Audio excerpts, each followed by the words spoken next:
भगवते वासुदेवाय। श्रीमद् भगवत गीता का 13वां अध्याय। श्री कृष्ण बोले, हे कौन्तेय, यह शरीर क्षेत्र कहलाता है। इसके जानने वाले को क्षेत्रज्ञ कहते हैं। संपूर्ण क्षेत्र में क्षेत्रज्ञ मुझे जान। क्षेत्र और क्षेत्रज्ञ का जो ज्ञान है, मेरे मत से वही ज्ञान है। यह क्षेत्र कैसे रूप का है, उसमें कौन कौन विकार होते हैं, उसकी उत्पत्ति किस प्रकार से हुई और क्षेत्र का क्या प्रभाव है, इत्यादि बातें संक्षेप में कहता हूँ, सुनो। अनेक ऋषियों ने अनेक प्रकार के छंदों में इसको बताया है। वेदों में भी पृथक पृथक वर्णन किया है और हेतु वाले ब्रह्मसूत्र पदों में विशेष करके भी यह ज्ञान निश्चय किया गया है।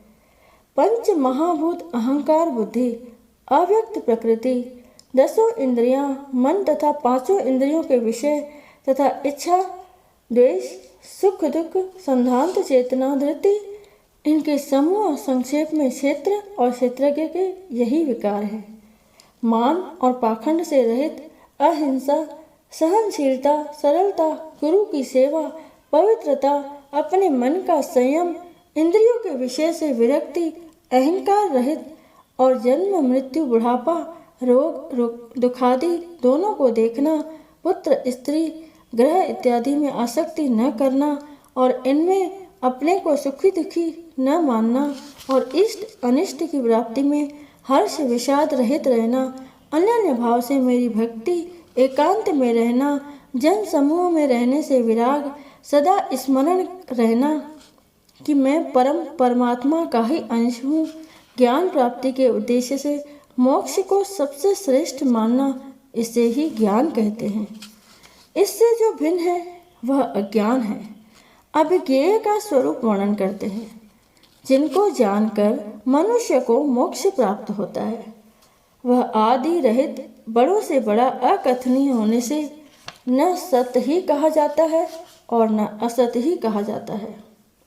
सब उसके हाथ और चरण हैं, सब और नेत्र, सिर और मुख हैं, सब और कान हैं। वह सब इंद्रियों की गुणों का प्रकाश है, पर उसकी कोई इंद्रिय नहीं है, जिसको किसी से आसक्ति नहीं है, पर जो सबका आधार है, जो स्वयं निर्गुण होने पर भी गुणों को भोगता है, जो सब भूतों के बाहर भीतर है तो भी चर और अचर है, जो अत्यंत सूक्ष्म होने के कारण जाना नहीं जाता, जो दूर भी है और निकट भी है, जिसके विभाग नहीं होते पर जो भिन्न भिन्न भागों में विभक्त है, समान रहता है, समस्त भूतों का पालन, नाश और उत्पन्न करने वाला वही ज्ञेय है।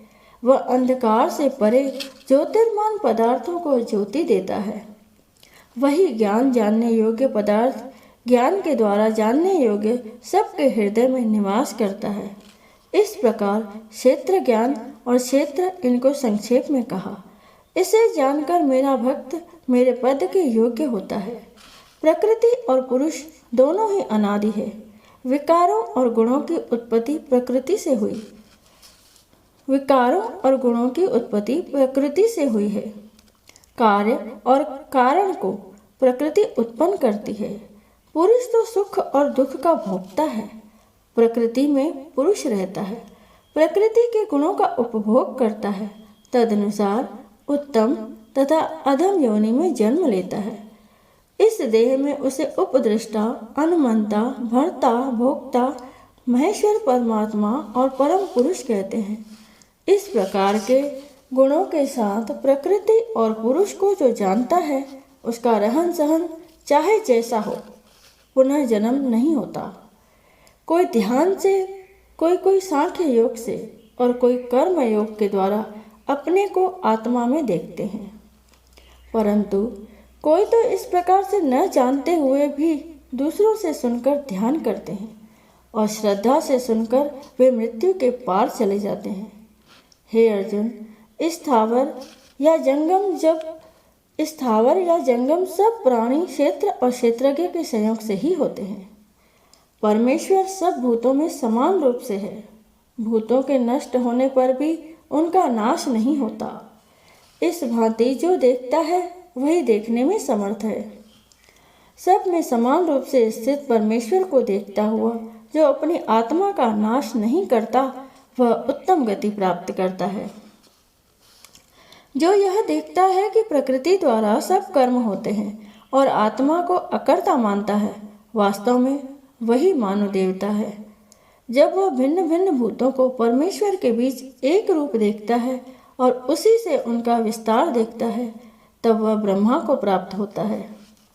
हे कौन्तेय, अनादि और निर्गुण होने से परमेश्वर अव्यय है। शरीर में रहता हुआ भी वह कुछ नहीं करता, न उसमें लिप्त होता है। जैसे आकाश सर्वत्र व्याप्त होने पर भी किसी से मिलता नहीं, उसी भांति देह में सर्वत्र व्याप्त यह आत्मा भी इसमें लिप्त नहीं होती। हे अर्जुन, जैसे एक ही सूर्य सारे लोकों को प्रकाशवान करता है, वैसे ही क्षेत्रज्ञ सारे क्षेत्र को प्रकाशवान करता है। जो लोग ज्ञान दृष्टि से क्षेत्रज्ञ का भेद तथा भूतों की प्रकृति देखकर मोक्ष का उपाय जान लेते हैं, वे परम पद को पा लेते हैं। बोलो श्री कृष्ण भगवान की जय।